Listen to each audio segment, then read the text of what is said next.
Magandang hapon sa ating lahat. Ang iban sa wala dito, pasensya na. Yung iba, hindi pa nakakita. Kaya ako naman ay nag-imbita sa inyo para yung naranasan ko para sa akong girl. Kasi may edad na ako. I-share ko yan sa inyo. Kahit na hindi man kayo bumili ng mga product, sa akin, nakita niyo ko. Magtatanong kayo kung bakit malakas pa rin ako magbiyahe, kahit isa. Dahil dito, kasi nung pumunta ako dito, parang hindi na ako kalaksan. Ito, mabigat ko. Dahil ko naramdaman. Ano yung kapagalaman kung sabi nila ang pera ko, puro na sakit.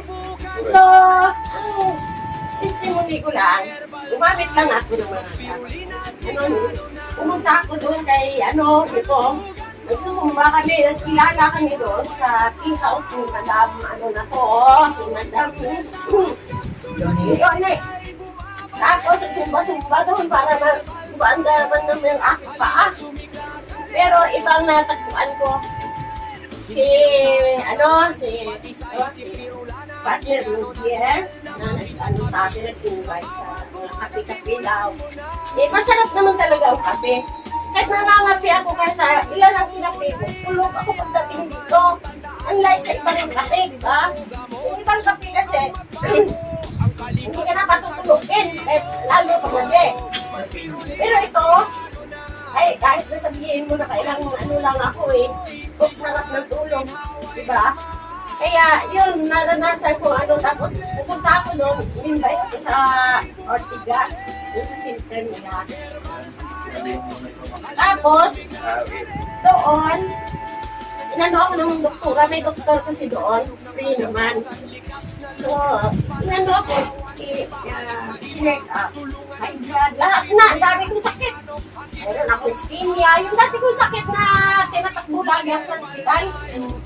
Tapos, taas ang uric. Oo, dami kong sakit. Tapos, kidney.